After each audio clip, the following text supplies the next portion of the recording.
అందరికీ నమస్కారం.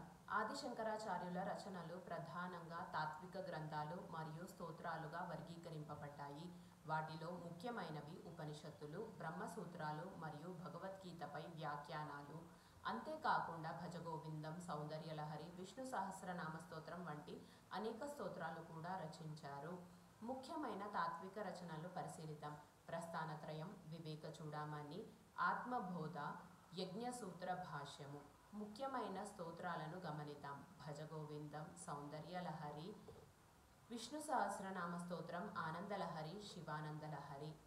భక్తి, లయ, కవిత, సౌరభాలతో భగవంతుని అర్చించే సాధనాలు.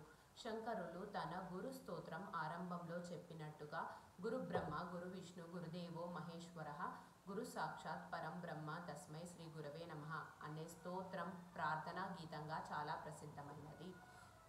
ఇలాంటి కృతులను సేకరించి 350 పేజీలుగా ఉన్న పుస్తకాన్ని మీకు అందిస్తున్నాము. దీని వెల ₹200. ఆసక్తి కలవారు డిస్క్రిప్షన్లో ఉన్న వాట్సాప్ నెంబర్కు మెసేజ్ చేయగలరు.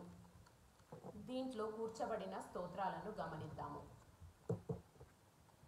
శివ పంచాక్షరి స్తోత్రం, పాండురంగ అష్టకం, సాధనా పంచకం, మనీషా పంచకము, మీనాక్షి పంచరత్న స్తోత్రం, గణేశ పంచరత్న స్తోత్రము, లక్ష్మీ నృసింహ కరావలంబం, భజగోవిందం, కనకదారా స్తోత్రం, సుబ్రహ్మణ్య భుజంగ స్తోత్రం, గంగా స్తోత్రం, శ్రీ దక్షిణామూర్తి స్తోత్రం, శతశ్లోకి, దశశ్లోకి, ఏకశ్లోకి, పంచశ్లోకి లాంటివి అన్నీ ఇందులో కూర్చబడ్డాయి.